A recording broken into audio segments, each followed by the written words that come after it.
कल सहारनपुर के देवबंद में भीम आर्मी चीफ चंद्रशेखर आजाद पर हुए जानलेवा हमले ने खोल दी है बीजेपी सरकार के खोखले वादों की सारी पोल। उत्तर प्रदेश की कानून व्यवस्था पर फिर से उठे बड़े सवाल। यूपी में योगी सरकार की खोखली सुरक्षा व्यवस्था पर फूटा विपक्ष का गुस्सा। सवाल कि आखिर कब तक होगा ये एनकाउंटर, शूट आउट और जानलेवा हमलों का सिलसिला।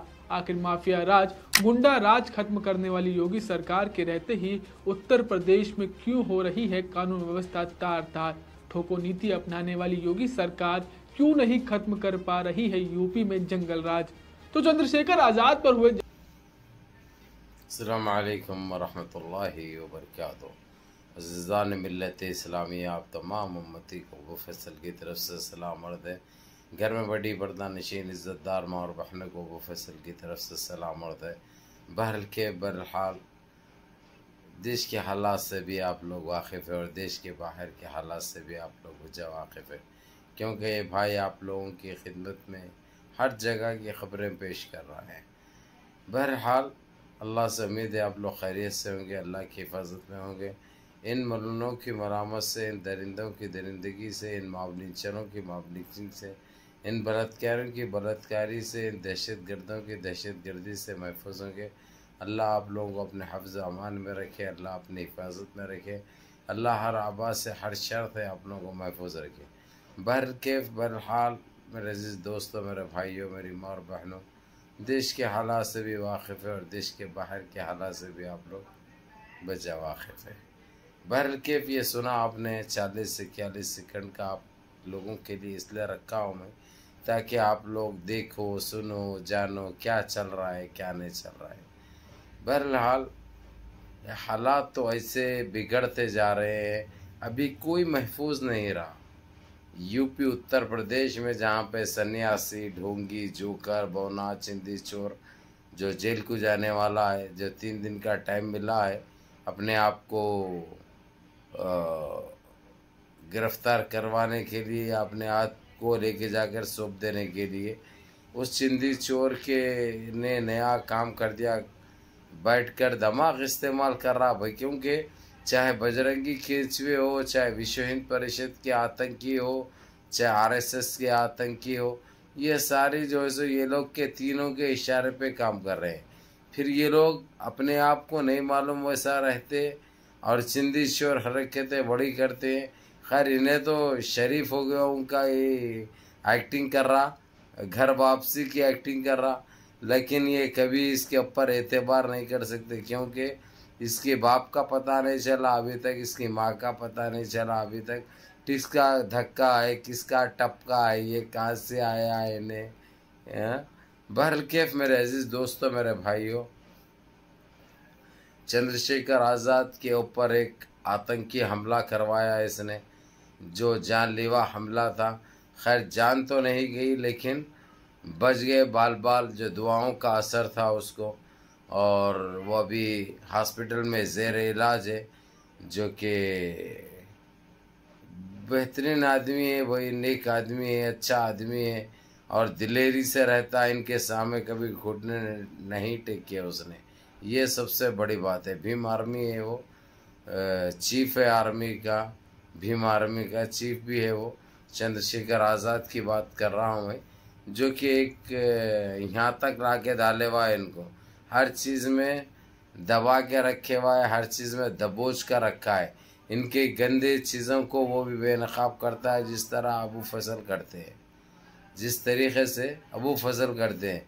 पहले ये हरकतें अबू फजल के ऊपर बहुत करने की कोशिश करें, लेकिन हर चीज़ में नाकाम है। आप लोगों को अच्छी तरह पता है, आप लोगों को अच्छी तरह मालूम है, क्योंकि रब रखा जिसके साथ अल्लाह सुब्हान तआला होते हैं, उनको क्या मिटा सकते हैं लोग। इनकी क्या औकात है, इनकी इन दरिंदों की औकात ही क्या है। ये रत्ती भर के सारे उखाड़ कुछ नहीं सकते, लेकिन ज़बान इतनी बड़ी रहती है इनकी, हमेशा जहरीली बातें करना, गंद फैलाना, गंद मचाना, फ़िरक़े वाराना बातें करना, ये आतंकी हमले करवाना, मॉब लिंचिंग करवाना, बलात्कारी करवाना, ये इनका पेशा हो गया।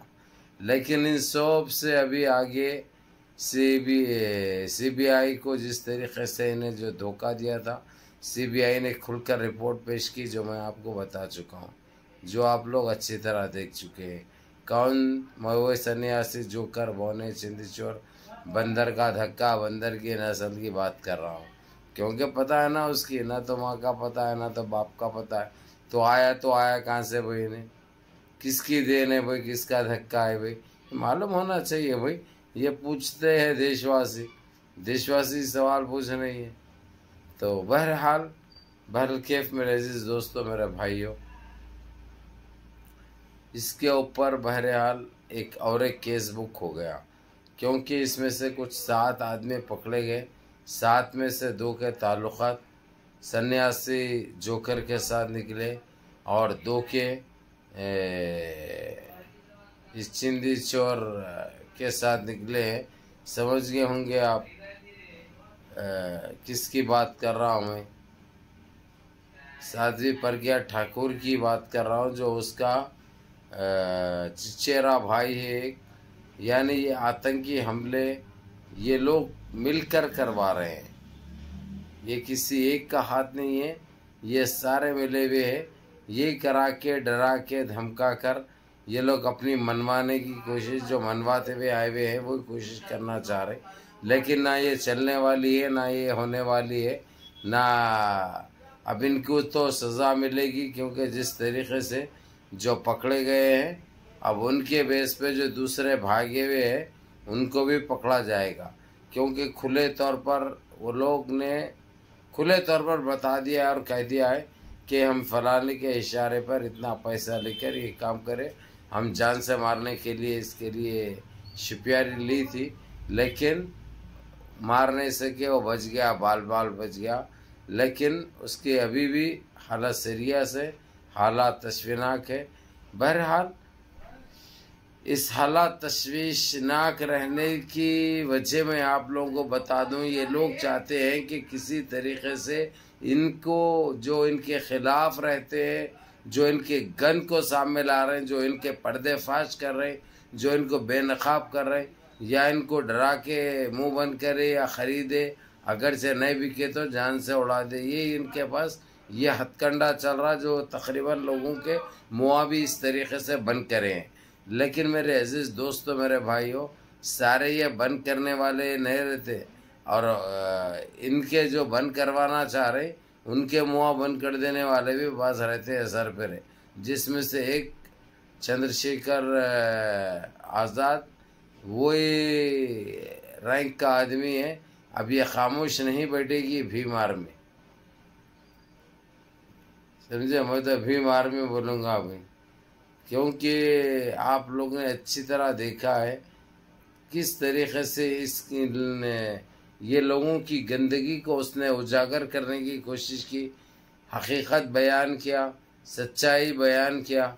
अब उसकी जान के पीछे पड़े हुए ये लोग कि किसी तरीके से जो इनको नुकसान पहुंचाने वाले हैं, उनको किसी तरीके से या उनका मुंह बंद करके या उनको ख़रीद ले, अगरचे वो बिक नहीं सकते तो उनको उड़ा दे।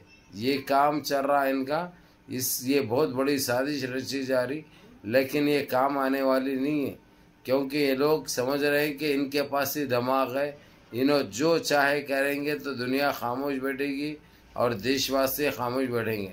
अब इनको क्या मालूम कि जो जहाँ का धक्का है, जहाँ के नस्ल है उनकी, ये उनके बड़े भी बहुत कोशिश कर लिए थे, लेकिन हासिल कुछ भी नहीं हुआ। जहाँ जाना है वहाँ जाके बैठ गए सुकून से। अब इन्हों डकार ले रहे हैं, लेकिन ये डकार जो है ना, जड़ से ख़त्म हो जाती। इससे फ़र्क कुछ भी नहीं पड़ता हमको, ना कल पड़ता था, ना आज पड़ता है, ना कभी पड़ेगा इंशाअल्लाह, क्योंकि हम मुसलमान कौम हैं और अपने ईमान पे भरोसा रखते हैं। तो इसलिए हमको इनसे या इनकी नीच हरकतों से कोई फ़र्क पड़ने वाला नहीं। बहरहाल के मेरे अजीज़ दोस्तों, मेरे भाइयों, मेरी माँ और बहनों, ये लोग चाहते हैं कि इनके इशारों पे नाचे, इनके इशारों पे वो गंदगी ये लोग जो फैलाते हैं, इसमें इनकी या वाहवाही करे या इनकी सपोर्ट करे या इनकी तायीद करे, लेकिन ये चीज़ें हम मुसलमानों से होने वाले नहीं। अब ये कुछ मुसलमानों के बेस में बात जैसे आए हैं, कटले शटले निपला विपला, ये गंद मचाने की कोशिश कर रहे हैं, क्योंकि इनको ट्रेनिंग दी गई है, इनको ट्रेनिंग दी गई है। बात करने का लहजा हमारे वैसा, उठना बैठना हमारे वैसा, अंदाज भी बदले वो लोग, और दिमाग से काम करने की कोशिश कर रहे हैं, लेकिन कामयाब कभी नहीं होंगे इंशाअल्लाह, क्योंकि हमारे साथ अल्लाह रब्बुल इज़्ज़त है। बहरहाल